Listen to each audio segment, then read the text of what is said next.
Hi everyone, how are you all? So हम लोगों का एग्ज़ाम भी एक दिन का तो हो चुका है, ये आज का हो रहा है। एक्चुअली आई नो मैं थोड़ा लेट हूँ बट मेरा ना कल रात में मैं बहुत रात को वापस आई, 12 बजे वापस आई, इसकी वज़ह से मैं ये एनालिसिस नहीं बना पाई थी। तो अभी देख लेते हैं कि कल मेरा जो था 2:45 वाली शिफ्ट में था। आई वाज़ थिंकिंग कि ये थर्ड शिफ्ट है बट शायद ये फोर्थ थी। क्योंकि उसके बाद मुझे कोई स्टूडेंट वहाँ पे दिखे नहीं, क्योंकि मतलब अगली शिफ्ट के लिए आने लगता है ना, तो दिखे नहीं कोई। तो आई थिंक वो फोर्थ थी। तो अभी देख लेते हैं रीजनिंग में क्या था। तो रीजनिंग में मुझे 4 पज़ल्स दिखे। 4 पज़ल्स में एक अनसर्टेन थी, इसमें 13% थे। इसमें कोई इन आउट मतलब वैसा नहीं था कि ऊपर-नीचे कोई देख रहा है, कोई वेरिएबल कुछ भी नहीं था, ये सिंपल थी। ये वाली थी 7% वाली, इसमें लोग खरीद रहे थे। और ये थी मंथ और ईयर बेस्ड, ये 10% की थी, 5 मंथ्स थे, उस पे डेट थी 9 और 26। ठीक है, मंथ में 3 मंथ ऐसे थे जिसमें 30 डेज थे और 2 मंथ ऐसे थे जिसमें 31 डेज थे। उसके बाद ये एज वाली बदल थी, ये थोड़ी कॉम्प्लिकेटेड लग रही थी मुझे, मैंने इसको नहीं किया है। मैंने इसको थोड़ा-सा किया था, 2 मिनट के बाद मैंने इसको बंद कर दिया था क्योंकि मुझे लग रहा था कि इसमें बहुत सारी पॉसिबिलिटीज़ बना रहे थे, तो फिर मैंने इसको हटा दिया था। इनइक्वालिटीज़ थी, कोडिंग डिकोडिंग थी, पेयर वाला क्वेश्चन था, मतलब वर्ड्स से वो बनाने होते हैं ना, मतलब तो उसपे पेयर बन रहा था एक वर्ड, इसमें दूसरा और चौथा, छठवां और 8वां लेटर लेना था, उसके बाद ये पेयर बन रहा था।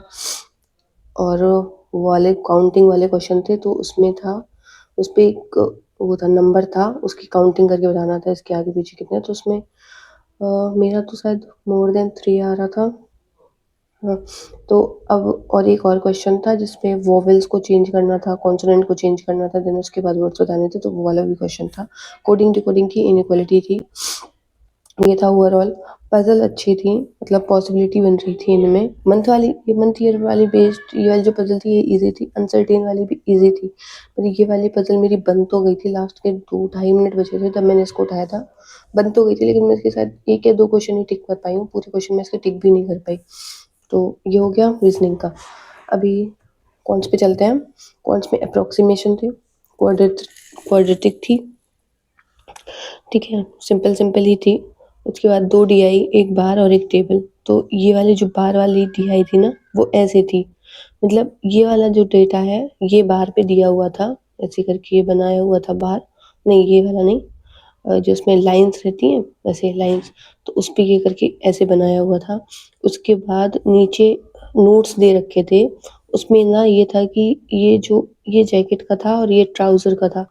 तो ये जैकेट का जो डेटा है ये इसमें से इसका 70% है, ये इसका 2/5 मतलब 40% है, ये इसका 50% है और डी का कोई डेटा नहीं दिया गया था। तो एग्ज़ैक्टली यही वैल्यूज़ थी वहाँ पे, ठीक है? यहाँ कोई मैं गलत-सलत वैल्यूज़ नहीं बता रही हूँ, ये एग्ज़ैक्टली यही वैल्यूज़ थी, ये वाली डीआई मुझे याद रह गई थी। तो ये डीआई थी, इसके बाद एक टेबल वाली डीआई थी, इसमें बॉयज़ और गर्ल्स का डेटा था। इसमें भी 4 ही थे, एबीसीडी करके 4 ही थे, इसमें बॉयज़ और गर्ल्स का डेटा था साथ में, और उसके बाद बॉयज़ का था शायद अलग से या गर्ल्स का था, उसके बाद बॉयज़ का निकल रहा था और उसके बाद ऐसा था एक यहाँ पे कि बॉयज़ प्लस गर्ल्स को जिनको स्कॉलरशिप मिल रही है, उनका डेटा यहाँ पे लिखा हुआ था। बस इतनी डीआई थी, उसके बाद उसके आंसर्स थे। एक केसलेट थी, टेबल और चेयर करके, तो ये मैंने नहीं उठाई। मेबी मुझे कल का फ़ोबिया था जो एसबीआई क्लर्क मेंस में मैं केसलेट में फँसी थी, तो ये केसलेट मैंने सिर्फ़ पढ़ी थी ऊपर-ऊपर, मुझे लग रहा था शायद बन जाए, ईज़ी हो। पर इसमें 2 डेटा दे रहे थे वो लोग, 2 डेटा उन्होंने गायब कर रखे थे, 2 डेटा नीचे दे रहे थे, मतलब 1 डेटा नीचे दे रहे थे कि ये टेबल का पूरा कैलकुलेट करके कितना बनेगा, ये वाला डेटा दे रहे थे। और उसके अलावा यहाँ पे, ठीक है, दूसरा डेटा था वो क्वेश्चन से आ रहा था, तो ये हटाते हैं। अरिथमेटिक थी, अच्छी खासी अरिथमेटिक थी। तो मेरे जो टोटल अटेम्प्ट्स हुए हैं, मेरे हुए हैं 60 फोर्थ शिफ्ट में, ठीक है।